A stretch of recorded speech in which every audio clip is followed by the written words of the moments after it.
इस पॉइंट पे जब एयरक्राफ्ट टर्न कर रहा था लैंड करने के लिए, उसके पास दोनों इंजन्स नहीं थे। It was descending down fast because I think ये डिस्टेंस भी उसके लिए कवर करना बहुत मुश्किल था। And I believe the aircraft crash somewhere here in the model colony which was a residential colony. Unfortunate incident which happened, both engine failure, loss of power। अगर एक भी इंजन होता तो वो डायरेक्ट पहुंच जाते। अस्सलाम वालेकुम, मेरा नाम है ज़ैद और कैफ़े द रिव्यू में आपको मैं वेलकम करता हूँ। 22 मई PIA का प्लेन फ़्लाइट नंबर 8303 क्रैश, बहुत बड़ा इंसिडेंट हुआ है और स्पेशली कराची की जो आवाम है उनके लिए जो एक ये सदमे का टाइम था रमज़ानुल मुबारक में। मैं इस वीडियो का बनाने का मकसद मेरा ये है कि पहला तो ये कि मैं किसी के ऊपर ब्लेमिंग नहीं करना चाह रहा।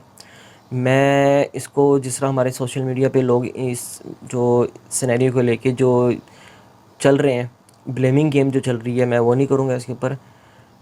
मैं सिर्फ इसके जो टेक्निकल फैक्ट्स हैं उस पर बात करूँगा, क्योंकि हमारे मीडिया पे, हमारे सोशल मीडिया और प्रिंट मीडिया पे इस तरह की कोई डिस्कशन नहीं हो रही। उसके ऊपर सिर्फ या तो ब्लेमिंग हो रही है या फिर ऊपर ऊपर से बात कर रहे हैं कि उसका कसूर था, उसका कसूर था। तो ये एक सोशल मीडिया पे फेसबुक यूट्यूब पे एक यूट्यूबर है जो कि ख़ुद भी पायलट हैं। तो उन्होंने एक अपना एक जो एज अ पायलट उन्होंने अपना एक ओपिनियन दिया था, वो मैं आप लोगों के साथ शेयर कर रहा हूँ और उसके अंदर कुछ टेक्निकल चीज़ें जो है वो मैं एडिशनल ऐड कर रहा हूँ। तो अगर आप इसको देखें, समझने की कोशिश करें, इस चीज़ को छोड़ के कि किसने क्या किया किसके साथ, सिर्फ इस चीज़ को सोचें कि उस वक्त प्लेन के कॉकपिट में क्या हो रहा था, पायलट कैसे उसको मैनेज कर रहा था या करने की कोशिश कर रहा था, और उसने क्या किया और क्या नहीं किया, ये आप अज्यूम करें। और जो एविएशन के जो लोग हैं वो तो समझ जाएंगे, जो नहीं भी हैं तो वो भी इसके ऊपर आप लोग अपने तौर पे भी इसके ऊपर रिसर्च कर सकते हैं कि क्या सिनेरियोस बना हुआ था। चलें हम वीडियो देखते हैं, फिर उसके बाद बात करते हैं। Hey guys, welcome back to my channel। आज का वीडियो एक व्लॉग ना होके we gonna talk about the Pakistan flight crash which happened a couple of days ago। Unfortunate incident. जिन लोग इस चैनल पे नए हैं बता दूं, मेरा नाम है Gaurav. I am an airline captain, my wife also flies as the captain and we both fly the same aircraft which is Airbus 320 passenger aircraft जो कि क्रैश हुआ था। अभी इन्वेस्टिगेशन चल रही है। I will not jump to any conclusions, but ये video सिर्फ एक पायलट्स पर्सपेक्टिव देने के लिए आप लोगों को। Flight was operated by Pakistan international airlines Airbus 320। 99 people were on board, 91 passengers plus 8 crew. इसका क्रैश हुआ कराची में, रनवे के जस्ट पहले। कराची में 2 पैरेलल रनवेज हैं, 25 लेफ्ट और 25 राइट। एयरक्राफ्ट का रजिस्ट्रेशन था अल्फा पापा Bravo Lima delta. Looks like the aircraft stalled before the crash. What is stalling? Stalling मतलब जब एयरक्राफ्ट फ्लाई नहीं कर रहा होता। It is in the air, it is not producing any lift, it is just falling like this. Obviously the crash happened near the residential area. Actually, also the aircraft was 15-year-old aircraft, first used in service in 2004. Crashed on approach near Karachi. Departed from Lahore at 1:08 p.m. in the afternoon. Was supposed to land in Karachi at 2:45 p.m. in the afternoon. जब crash हुआ उसके पहले pilot ने बोला था कि उसकी पहली approach is going around, he wants to come back on another landing. The PIA official said pilots and crew were all qualified, क्योंकि पाकिस्तान में जैसे यहाँ पे लॉकडाउन में डोमेस्टिक एयर ट्रैवल बंद कर दिया गया था, वैसे पाकिस्तान में बंद किया गया था। जैसे ही खोला गया उसके 1-2 दिन के अंदर अंदर ये क्रैश हुआ है। गाइस आपकी स्क्रीन पे मैं एक अप्रोच प्लेट डाल रहा हूँ। अप्रोच प्लेट क्या होती है? एक प्रोसीजर होता है जो पायलट्स यूज़ करते हैं किसी भी एयरपोर्ट पे लैंड करने के लिए। आई नो ये बहुत कंफ्यूजिंग दिख रहा है, बहुत नंबर्स दिख रहे हैं इसमें, बस स्टे विद मी। मैं आपको इसमें एक बेसिक चीज़ समझाऊंगा, उसके बाद मैं आपको जब पूरा एक्सप्लेन करूँगा तो everything will make much more sense. So on your screen you can see the approach chart. इसमें अगर आप यहाँ देखेंगे जो ये डायग्राम है, this is the final profile of the landing. अगर आपको जो पॉइंट दिख रहा है D6.1, वहाँ पे आपको होना है 2000 फीट, ना 2000 फीट के ऊपर ना नीचे। ऊपर होंगे तो आप हाई हो जाएंगे, नीचे होंगे ऑब्वियसली आप लो हो जाएंगे। सो 6 माइल लमसम रनवे से आपको होना है 2000 फीट। अब हम लोग चलते हैं ATC और पायलट की क्या कम्युनिकेशन हुई। ये कम्युनिकेशन मैंने बहुत बार सुनी क्योंकि इसमें बहुत ज़्यादा कन्फ्यूजन है। मैं फिर से बता दूँ, whatever I am going to tell you is my analysis. इसमें बहुत सारे मैंने एजम्पशंस भी किए हैं। T238 Karachi, T238 seat and avoid Khumani range. So TPU-38 is some other aircraft. We are comfortable, we can make, inshallah. So इसका मतलब ये है कि पायलट कह रहा है कि हम लोग कंफर्टेबल है, हमारी height, altitude, direction, everything is under control, we will be able to make it. We are comfortable now and we are out of 3,500 for 3,000 established ILS 25 left. So when he says we are comfortable now out of 3000, ये altitude की बात हो रही है कि 3,500 feet से descend कर रहे हैं 3,000 फीट के लिए established ILS 25 left. And what do you mean by established ILS 25 left? Let me explain to you what is ILS, which is the instrument landing system. This is the runway center line. So if I extend the runway center line like this, so the ILS system will bring the aircraft on the center line. तो अगर आप यहाँ से आ रहे हैं, aircraft को वो ऐसे सिधाई में ला के छोड़ देगा, इस साइड से आ रहे हैं तो एयरक्राफ्ट को ऐसे सिधाई में ला के छोड़ देगा। So to land at the runway, you should be obviously aligned with the runway, and also you should be at a certain profile which is called the glide path. I'm not going into technicalities, आपको मैं समझाऊंगा basic simple English language में। अगर आपका aircraft का यहाँ पे है, that means you are low on the approach. अगर आपका एयरक्राफ्ट का यहाँ पे है, that means you are high on the approach. अगर आप हाई आएंगे तो आप यहाँ टच डाउन नहीं करेंगे, आप कहीं यहाँ टच डाउन करेंगे तो obviously the runway is not enough for you to stop.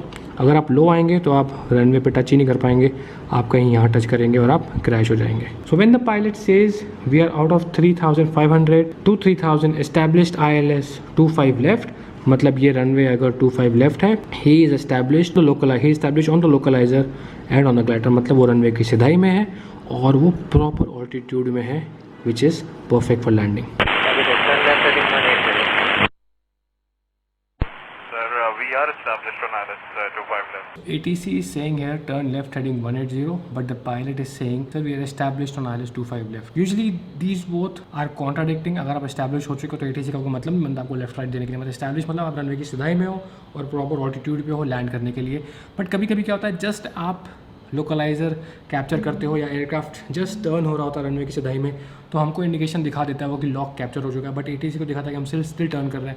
So I might give this to the benefit of doubt कि एयरक्राफ्ट को कि ATC को लग रहा है आप टर्न कर रहे हो, बट एक्चुअली आप टर्न कर रहे हो इस्टेब्लिश होने के लिए। You are 5 miles from touchdown, distance passing 3,500. Now this is a very very important line which is said by the controller. You are 5 miles from touchdown, descend to 3,500 feet. तो chart में साफ साफ लिखा हुआ है कि at 6 miles you have to be 2,000 feet, और यहाँ पे कह रहा है कि you are 5 miles from touchdown descend to 3,500 feet, मतलब कि एयरक्राफ्ट जो है वो बहुत हाई आ रहा है।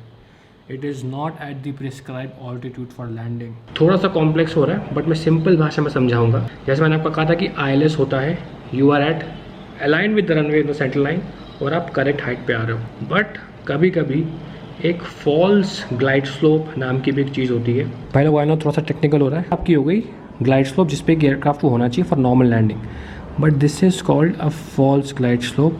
सो when the controller is saying you are 5 miles from touchdown descend to 3,500 feet, मतलब आप इससे भी ऊपर हो। एक्चुअली भाई 5 माइल पे आपको होना चाहिए तकरीबन 1500 से 1600 फीट पे, लेकिन आप हैं 3500 फीट पे। So this is a classic example of capturing a false glide slope. और अगर आप फॉल्स ग्लाइड स्लोप लेके आ रहे हो तो आपकी स्पीड बहुत हाई होती है और आप रनवे पे इस पॉइंट पर टच नहीं करेंगे, थोड़ा सा आगे टच करेंगे, जो कि हो सकता है केस हुआ हो because first impact was at 4,500 feet from the threshold. Clear to land 25 left. Roger, Pakistan 830. Now जब आप ये सुनते हैं रॉजर पी के पाकिस्तान 830, आप बैकग्राउंड में फिर से सुनिए, they will be a chyme टिंग डिंग डिंग डिंग डिंग। Roger, Pakistan 830. Pakistan 830.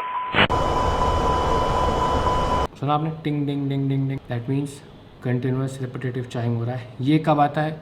ये तब आता है एयरक्राफ्ट में जब कोई मेजर फेलियर होता है। अगर कोई इतना मेजर फेलियर नहीं है तो एक सिंगल चाइम आता है टिंग। अगर एयरक्राफ्ट में कोई मेजर फेलियर है तो रिपीटेटिव चाइम आता है टिंग डिंग डिंग डिंग डिंग डिंग। थोड़ा सा आपको रोकना चाहूँगा और बताऊँगा कि इसके पहले क्या हुआ होगा जो पिक्चर्स बताती हैं। If you see this picture on your screen you will see both the engines have a black line at the bottom, मतलब इंजन स्क्रैप है। बेली लैंडिंग एयरक्राफ्ट अटैम्प्ट कर चुका था। If you see this graph which is from the flight radar. This is the take off point. Aircraft ने take off किया, cruise किया. Short flight थी, distance ज़्यादा नहीं लाहौर कराची का. ये टॉप ऑफ डिसेंट है, एयरक्राफ्ट ने डिसेंड किया. Now you see there is a touch, that means aircraft ने ग्राउंड को टच किया, दोबारा उसने टेक ऑफ किया. और जब ये सेकेंड लाइन दिख रही है आपको, this is the crash unfortunately. तो एयरक्राफ्ट एक बार दोबारा पहले लैंड हो चुका था, दोबारा उसने गो अराउंड किया. सी अप्रोचिंग कराची, अबॉर्टेड लैंडिंग, मतलब उसने ट्राई किया लैंड करने का, नहीं हो पाया, दोबारा टेक ऑफ किया और दोबारा आके lost contact and crashed here. Now this is a very important point two understand the entire scenario. ये देखिए, ये यहाँ पे टच हुआ और जो बाद में पिक्चर्स आप ये देख रहे हैं अपनी स्क्रीन पे, इंजन स्क्रैप दिखा रहा है. So the guess is, the most intelligent guess would be, जब एयरक्राफ्ट टच हुआ उसके इंजन्स रनवे से टच हो गए.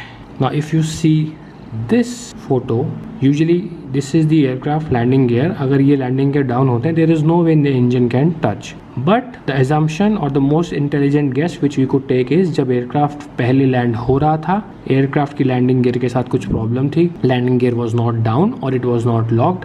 सो when the aircraft touch down, यहाँ पे इंजन ज़मीन से छुए, इंजन पे कांटेक्ट हुआ, इंजन पे मेटल स्क्रैपिंग हुई और डैमेज हुआ. अब एक ये भी पॉसिबिलिटी है कि मेन लैंडिंग गियर खुले हुए थे, नोज़ लैंडिंग गियर नहीं खुला हुआ था. मैं ऐसा क्यों कह रहा हूँ, ये आप वीडियो पूरा देखिए, थोड़ी देर बाद मैं इसको डिस्कस करूँगा, बिकॉज वो तभी आपको समझ में आएगा मैं ऐसा क्यों बोल रहा हूँ. अगर मेन लैंडिंग गियर भी खुले हुए थे और नोज़ लैंडिंग गियर नहीं खुला हुआ था, तो obviously the nose will dip down on landing and engines will touch the ground. Now both can be a possibility. तो यहाँ पे देख सकते हैं, the scratch mark suggest the first touchdown with left engine at 4,500 feet down, followed by both engines at 5,500 feet down. Ideally, an aircraft should touch down by 1,500 feet down the runway if the speed is as per defined procedure. Also, ये जो बेली landing हुई थी, ये पहले हो चुकी थी, उसकी रिकॉर्डिंग ये नहीं है जितना मुझे लगता है. ये जो रिकॉर्डिंग आप सुन रहे हैं, एयरक्राफ्ट एक बार आया, बेली लैंडिंग कर गया, गो राउंड मारा, दोबारा वो ILS पे आता है और उसके बाद की ये रिकॉर्डिंग है. अब हम लोग एक काम करेंगे, ये रिकॉर्डिंग फिर से सुनेंगे and everything will make sense to you now. अच्छा, आगे वीडियो कंटिन्यू में करने से पहले आप कुछ एयरक्राफ्ट और उसके इंजन के बारे में आपको थोड़ी सी इन्फॉर्मेशन दूंगा. इस एयरक्राफ्ट में जो इंजन लगा हुआ है वो है CMF56 फैमिली का 5B4. अच्छा, इसके जो इंजन्स हैं वो फरवरी और मई 2019 में जो है वो इंस्टॉलेशन हुई थी.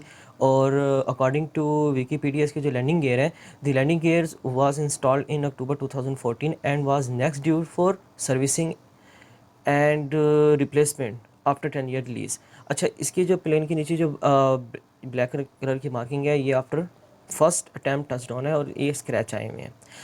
तो ये स्क्रैच जो है तकरीबन इसने जो है वो निचला हिस्सा जो है उसका इंजन का, वो तकरीबन इसने डिस्ट्रॉय कर चुका है. और इस हिस्से के अंदर आपको बता दूं कि कुछ इंतहाई हसास किस्म का एक कंपोनेंट या पार्ट होता है जिसे हम एक्सेसरी गियर बॉक्स कहते हैं. उस गियर बॉक्स के अंदर कुछ ऐसे कंपोनेंट लगे हुए होते हैं जो कि पूरे प्लेन का जो इंजन होता है उसको वो ऑपरेट कर रहे होते हैं. जैसे कि आप तस्वीर में देख लें कि ये लो प्रेशर कंप्रेसर के नीचे एक्सेसरी गियर बॉक्स लगा है बिल्कुल उसके बॉटम में. तो अब जब प्लेन आया, उसने टच किया, स्क्रैच आए, तो पॉसिबिलिटी है कि वो आपका जो गियर बॉक्स था वो कहीं ना कहीं से डैमेज हुआ है. तो जब वो डैमेज हुआ है तो उसकी वजह से इंजन जो है वो दोनों इनकी एफिशिएंसी ख़त्म हो गई. ये देखिए, ये ड्राइव शाफ्ट के साथ लगा हुआ है और ये जो प्लेन के जो टरबाइन है उसके थ्रू ये पावर ले रहा होता है, क्योंकि जो उसका ब्लेड है वो तकरीबन 90,000 RPM की स्पीड से घूम रहा होता है. वो गियर बॉक्स उसको जो सारा ऑपरेट कर रहा होता है. अब इसके अंदर जो है काफ़ी ऐसे कंपोनेंट होते हैं जो आपको मैं बताता हूँ कि जो लगे हुए होते हैं, जो इसको ऑपरेट कर रहे होते हैं और यहाँ से ही जो है इसको दोबारा इंजन ऑपरेट कर रहे थे. तो अब इसके अंदर जो एक्सेसरी गियर बॉक्स के अंदर जो कंपोनेंट्स होते हैं उसके अंदर लुब्रिकेशन यूनिट होता है, इंजन फ्यूल पंप होता है, full authority digital engine control होता है और इंटीग्रेटेड ड्राइव जनरेटर लगा होता है इसके अंदर. इंजन स्टार्टर भी इसके अंदर ही होता है, हाइड्रोलिक पंप कंट्रोलर कह लो कि वो भी इसके अंदर ही होता है, and then fuel control unit वो भी इसके अंदर होता है. अब आप अच्छी तरह समझ सकते हैं कि ये पार्ट कितना सेंसिटिव है। अगर ये डैमेज हो गया है तो पूरा इंजन गया, और उसके बाद फिर पायलट के पास कोई रास्ता नहीं बचता कि वो जो अपनी फ़्लाइट है उसे कंटिन्यू करके रखें। देखिए गियर्स हैं, और अब खुद सोचें कि अगर इनमें से एक गियर भी डैमेज हो गया, प्लेन गया, तो हर गियर के सामने उसका जो कंपोनेंट है वो लगा हुआ है जो ऑपरेट हो रहा है। चलें अब आगे वीडियो कंटिन्यू करते हैं। We are comfortable. We can make inshallah. So now belly landing हो चुकी है, इंजन्स में स्क्रैप पड़ चुका है। ऑब्वियसली पायलट्स के दिमाग में ये है कि उनका टच डाउन हुआ है, एयरक्राफ्ट की बॉडी ज़मीन पर लग चुकी है, डैमेज हो चुका है एयरक्राफ्ट को। They want to come back and land ASAP, put the aircraft down ASAP, because they are aware that aircraft में कुछ डैमेज हुआ है। So we are comfortable now, and we are out of 3,500 for 3,000. Established ILS 25 left. From what I can make out from this conversation, उन्होंने दोबारा से false glide slope capture कर ली थी। फर्स्ट टाइम भी फॉल्स ग्लाइड स्लोप कैप्चर की होगी, but इस बार तो उन्होंने definitely false glide slope capture की है। Sir, we are established on ILS 25 left. So the pilots are confident कि we are established on ILS 25 left and we are going to land. So you are 5 miles from Fairtown, engine passing 3,500. But ATC ने pilots को याद दिलाने की कोशिश की। ATC कभी ये नहीं बोलेगा कि आप गलत आ रहे हैं। They will never question the pilots. They will always try to tell him to think again. But I think the pilots were so preoccupied क्योंकि एक बार ऑलरेडी उनकी लैंडिंग में कुछ फेलियर हो चुका है। लैंडिंग गियर प्रॉब्लम उनका पहले ही था, जो हमें नहीं पता बिकॉज इसमें वो डिस्कशन नहीं है, बट हम एज्यूम कर रहे हैं कि लैंडिंग गियर में प्रॉब्लम थी, तभी इंजन टच डाउन हुआ, बेली लैंडिंग हुई। नाउ पायलट्स के दिमाग में बहुत स्ट्रेस है। So as a pilot I always think कि 5 माइल मुझे 1500 होना चाहिए, बट ATC कह रहे हैं कि मैं 3500 फीट हूँ, तो मैं बहुत हाई हूँ। That will click a bell in my head. But इस सिचुएशन में ह्यूमन फैक्टर्स बहुत बड़ा रोल प्ले करते हैं, जो कि हम यहाँ पे बैठे हुए नहीं समझ सकते। जब आप ऊपर होते हैं बहुत स्ट्रेस होता है दिमाग में, और आई एम श्योर जब ATC ने उनको बोला होगा, ये इन्फॉर्मेशन दी होगी, उन्होंने वो सुनी नहीं होगी, because they must be already preoccupied with lot of stuff happening in the cockpit and you are close to the ground, you are approaching the runway, बहुत कुछ चल रहा होता है and things are moving so fast. The first sense which you lose when you are under stress is your sense of hearing. मतलब आप cut off कर देते हो कुछ और सुनना, क्योंकि आप इतने प्री ऑक्यूपाइड होते हो। This is the first basic lesson of human factors in aviation. तो उन्होंने सुना, उन्होंने कहा रॉजर, उनको लगा ATC ने कुछ नॉर्मली बोला है, क्योंकि नॉर्मली ATC बोलता है 5 माइल पे ऑल्टीट्यूड है, हम लोग बोलते थे roger. 03 clear land 25 left. So ATC ने उनको बोला you are clear to land on runway 25 left. Roger, Pakistan 830. Roger Pakistan 8303 and background में ting ting ting ting ting. I will explain to you कि टिंग टिंग टिंग टिंग टिंग क्या हुआ हो सकता है। फर्स्ट लैंडिंग में इंजन स्क्रैप हुए, इंजन भी डैमेज हुआ। बिल्कुल। अब वो लोग लैंडिंग करने आ रहे हैं। मेरे ख्याल से ये इंजन की वार्निंग थी कि इनकी इंजन में फायर हो गया है या तो इंजन फ्लेम आउट हो गया है, और दोनों इंजन सब काम करना बंद कर देते हैं इस पॉइंट पे, which is a very very scary situation for any pilot. अच्छा, कुछ लोग कह रहे थे कि ये जो डिंग डिंग की आवाज़ आ रही है, कि उसके लैंडिंग गियर्स का जो है वो उसका क्वेश्चन आ रहा है।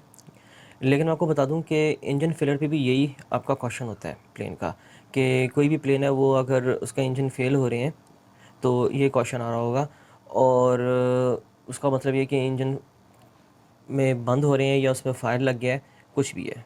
इसकी एग्जांपल मैं आपको एक वीडियो दिखाता हूँ। So when is the fire warning triggered? When any sensor on the loop is subject to heat, it sends a signal to the fire detection unit and then triggers the warning. Or as soon as loop A and B detect a temperature at a preset level, the warning system is triggered. Same sound. चलिए अब video आगे continue करते हैं। 9878, contact Tehran 120.3 today. Tehran है। 3 going around. Okay, PK 8303 going around मतलब going around is a procedure when pilot opens full throttle, full power देते हैं वो इंजन्स में, इंजन्स फुल पावर प्रोड्यूस करते हैं।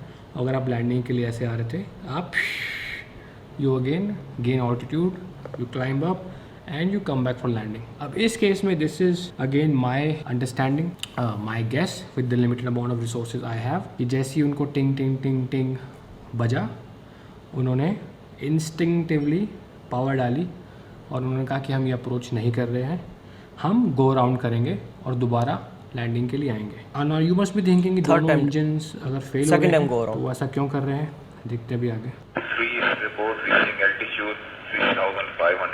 सो this is the instruction given by TTC कि आप दोबारा 3500 फीट क्लाइम करें और वहाँ जाके हमें रिपोर्ट करें।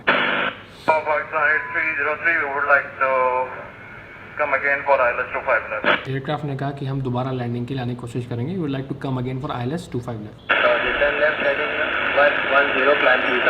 तो गाइस यहाँ पे आपको मैं एक और छोटा सा डायग्राम दिखाना चाहूँगा। This is the runway 25 left जहाँ पे एयरक्राफ्ट लैंडिंग के लिए आ रहा था। This is your north direction, south direction, east west जो मैंने हेडिंग से दिया हुआ 270, 090, साउथ 180। ये एयरक्राफ्ट आ रहा था, इसने गो राउंड मारा।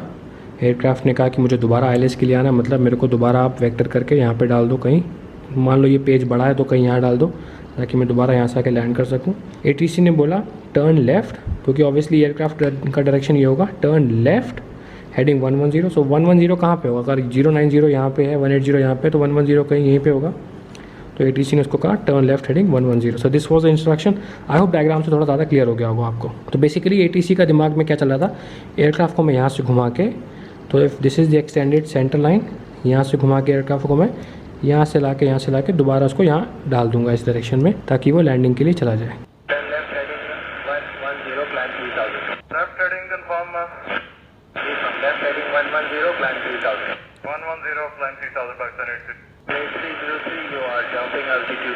वेरी इंपॉर्टेंट लाइन, ATC उसको बोलता है Pakistan 8303, you are dropping altitude 2000 feet. मतलब इंस्ट्रक्शंस दिए थे 3000 क्लाइंब करने को, बट आप 2000 फीट पर ड्रॉप हो रहे हो। This sentence makes me sure कि pilots had lost both engines. Why ऐसे both engines and not one engine? दोनों इंजन्स के नीचे पे स्क्रैपिंग थी, दोनों इंजन्स डैमेज हुए थे जब उन्होंने गो राउंड मारा। सो गो राउंड में क्या है गाइस, पूरी इंजन की पावर लगती है and engine runs at full capacity. अगर कुछ भी इसमें प्रॉब्लम है, ज़्यादा चांसेस हैं कुछ फेल होने के। अगर आपका गाड़ी का इंजन ख़राब है और आप 40 की स्पीड में चला रहे हो, may be it will survive, but ना अगर पूरा एक्सीलेटर आप क्रैंक कर देते हो कि गाड़ी का मैक्सिमम परफॉर्मेंस निकालना है, गाड़ी टूटी हुई है बट फिर भी मैक्सिमम परफॉर्मेंस निकालना है, the chances of failure are much much more. एक भी इंजन अगर एयरक्राफ्ट का सही होता तो एयरक्राफ्ट ऑल्टीट्यूड लॉस नहीं करता। The aircraft is fully capable of flying with one engine failed and one engine functional. The aircraft we fly or aircraft you fly are fully certified for flying on one engine. But यहाँ पे दोनों engine fail हो चुके हैं, इसीलिए the aircraft is dropping altitude. Sir, we have just give me 2000. So I think the pilots realized कि वो 3000 climb नहीं कर पाएंगे. He asked for a special instruction. Just I want to maintain 2000 feet. Maintain 2000 feet. Now the controller again says mode Charlie showing 1800 feet. I will not go into what is mode Charlie, but उसके instrument में दिखा रहा था कि आप 2000 भी maintain नहीं कर पा रहे। So now what I think is pilots realize 3000 climb करना नहीं कर सकते, 2000 मेंटेन करते हैं। But now since they had lost or they were losing power on both the engines, हो सकता है धीरे धीरे boom boom boom boom boom boom करके पावर जा रही हो। They were not even able to maintain 2000 feet और the aircraft was dropping altitude. अब वो 1800 फीट आ चुके थे and this was a concern for the ATC. And they were constantly trying to tell pilots कि आप altitude lose कर रहे हो। Sir, copied, sir. We are now maintaining, trying to maintain, sir. Copied. We are now maintaining. We are trying to maintain. Not very confident. 8303 approach. Ji sir. Appears to be turning left. Inaudible in the transcript. What I believe the pilot says affirm sir. तो कभी कभी हम लोग affirm, copied, जो लोग मुझसे WhatsApp पे बात करते हैं, मैं भी लिख देता हूँ copied, affirm, Roger. I use that terminology in my general day-to-day life. So I think the pilot said affirm sir. Controller ने पूछा you appear to be turning left. Affirm sir. Just my analysis, trying to explain what might have happened. This was the runway. Aircraft कहीं यहाँ से आ रहा था, यहाँ पे उसने कहा कि मैं गो राउंड कर रहा हूँ, मैं लैंड नहीं कर पाऊँगा। एयरक्राफ्ट ATC ने कहा कि ओके टर्न लेफ्ट हेडिंग 110 ये थी, ठीक है। एयरक्राफ्ट ने कहा कि मैं 2000 मेंटेन करूँगा, उसने कहा 2000 भी नहीं कर पा रहा, फिर मैं 1800 पे गिर रहा हूँ। Now I think what the aircraft did was aircraft started turning in this direction. ATC ने उसको कहा था maintain heading 110। ATC wanted him to go in this direction. ATC का प्लान था कि थोड़ा यहाँ पे ले जाऊँगा, फिर दोबारा यहाँ टर्न देके, फिर टर्न देके उसको मैं इस पाथ पे डाल दूँगा, so that he becomes aligned with the runway to land. But what I think the pilots realized कि बॉस इंजन में पावर नहीं है, दोनों इंजन बोल चुके हैं मैं ये पाथ तो नहीं ले सकता किसी भी हाल में. Now pilots wanted to turn back to the runway as soon as possible, so he turned left like this. That's why the ATC said, sir, you appear to be turning left. Those are the very important words. Sir, you appear to be turning left, contrary to the ATC instructions. While proceeding that, sir, we have lost engines. Now the pilot says, we'll be proceeding direct. We have lost engines. What does he mean when he says we'll be proceeding direct? मतलब मैं यहाँ से turn करके यहाँ direct landing के लिए जा रहा हूँ. I don't want to do the whole ILS procedure which takes me out like this and this. I do not have time to complete this procedure. I'll be going direct like this for the landing. Confirm you are carrying on belly landing.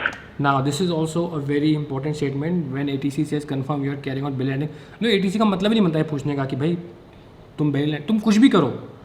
ATC का मतलब ही नहीं बनता है पूछने का. Now why I think this was asked by the controller because इससे पहले जो लैंडिंग की थी उसने जहाँ पे इंजन स्क्रैप हुए थे वो एक belly landing थी.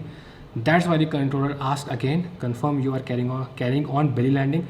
बिकॉज अगर दोबारा से बेली लैंडिंग होती है तो फायर के चांस होते हैं, क्योंकि मेटल जब कंक्रीट से टकराएगा या एसफॉल्ट से टकराएगा फायर के चांस होते हैं.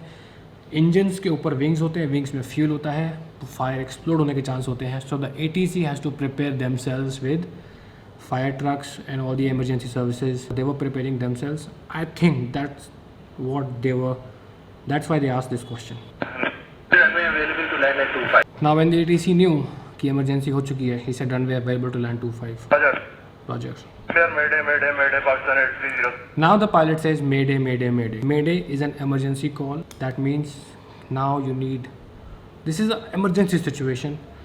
और Mayday तभी आप अनाउंस करते हैं जब आपके दोनों इंजन चले जाएं. अगर आपका एक इंजन जाता है then you say pan, which is an urgency situation. Pakistan 830, Roger. Sir, both runways available to land.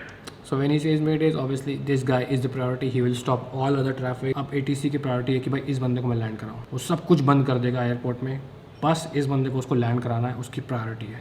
Tipu 38 Karachi. 38 Karachi. That was the last communication heard from Pakistan 8303. उसके बाद से कोई कांटेक्ट नहीं हुआ. There was a video which was shot by some cameras which you can see that when the aircraft is coming down, उसका rate of descent बहुत ज़्यादा है, उसका एंगल बहुत स्टीप है. जब आप देखेंगे एयरक्राफ्ट लैंड करते हैं इतना स्टीप एंगल नहीं होता, इतनी तेज़ी से वो नीचे नहीं आते. Obviously there is no power in the engine, that's why the aircraft is just falling off from the ground. Okay, landing gears. ये लास्ट वीडियो क्रैश की है जिसमें हम सब ने देखा है कि प्लेन स्टॉल करता हुआ आ रहा है और क्रैश हो गया. अब इस वीडियो में अगर गौर से देखने वाली बात है तो वो ये है कि इसके तीनों landing gears, main landing gears और नोज़ लैंडिंग गियर डाउन है. कैसे डाउन हो गए? आपके तो पावर ही नहीं है इंजन्स की, और जो इंजन ही होता है वो आपके पूरे जो प्लेन होता है उसका जो hydraulic, electrical, AC, each and everything वो वहाँ से पावर जनरेट कर रहा होता है. तो मेरे ख्याल में जो एक मैंने गैस लगाया था कि मे भी हो सकता है कि पायलट ने उसको मैनुअली जो है डाउन किया हो, क्योंकि जो एयरबस A320 में उसका जो रैट सिस्टम है, रैम एयर टर्बाइन जो है, उसमें इतनी कैपेसिटी नहीं होती कि वो इतना हाइड्रोलिक पावर दे कि आपके प्लेन का जो लैंडिंग गियर्स हैं उनको नीचे कर दे. वो सिर्फ जस्ट ओनली उसको कॉकपिट को सप्लाई दे रहा होता है.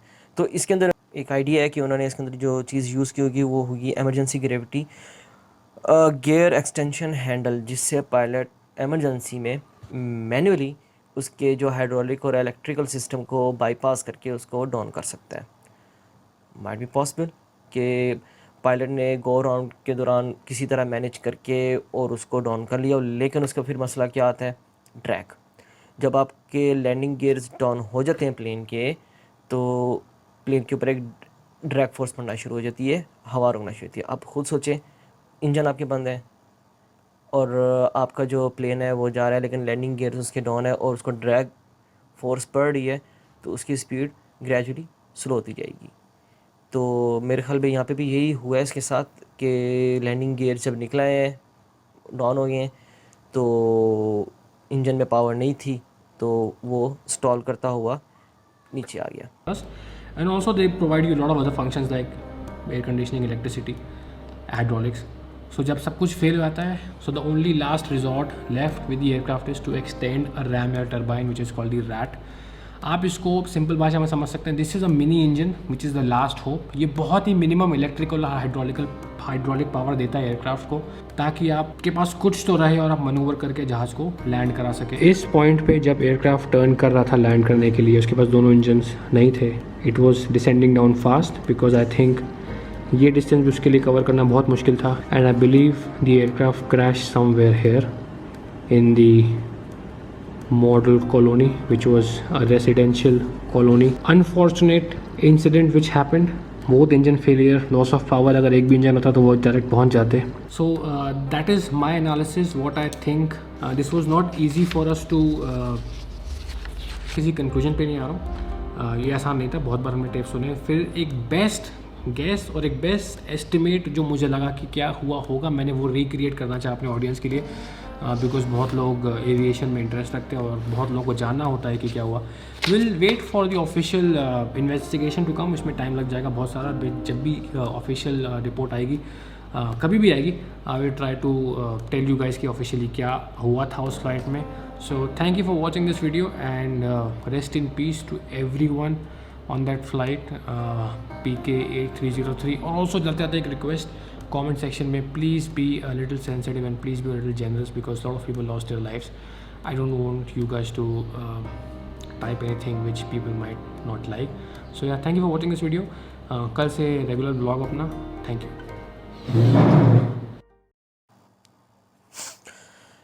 ओके, आपने ये वीडियो देख ली। ये वीडियो कंक्लूजन नहीं है ना। इस वीडियो में हम, बल्कि वो ख़ुद भी कह रहे हैं कि ये नहीं कह सकते कि यही हुआ होगा, बट एक आइडिया दे दिया कि उस सिचुएशन में क्या हो रहा होगा, पायलट्स क्या कर रहे होंगे, किस तरह इसको मैनेज करने की कोशिश कर रहे होंगे, और जितनों की इसमें आई हुई थी और आने को तो कोई टाल नहीं सकता, उनकी आ गई है।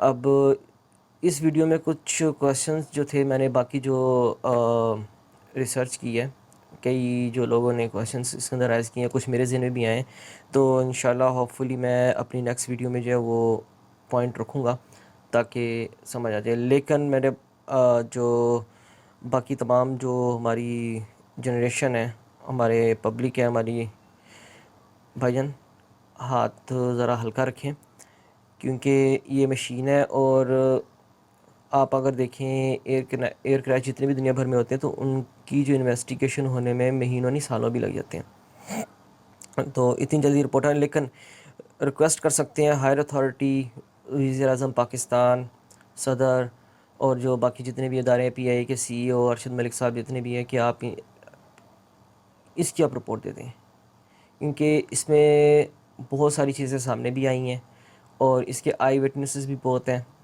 और आप कह लें कि ये एक ऐसी जगह पे हुआ है कि यहाँ पे जो ग्राउंड पे जो पब्लिक थी उनका भी लॉस हुआ है। तो सब इंतज़ार करेंगे इस रिपोर्ट का। तो आप ये रिपोर्ट जो है किसी ना किसी तरह आप करके इसको इशू करें, ताकि सबको इसके इफ़ेक्ट का पता लगे।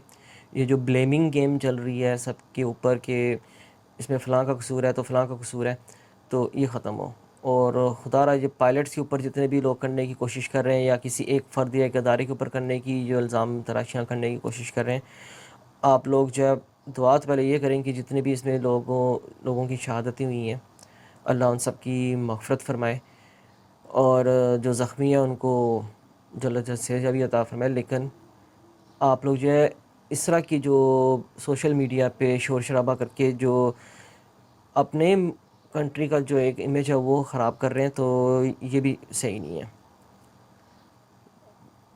ओके, फिर नेक्स्ट वीडियो में इंशाल्लाह मुलाकात होती है। अल्लाह हाफ़िज़।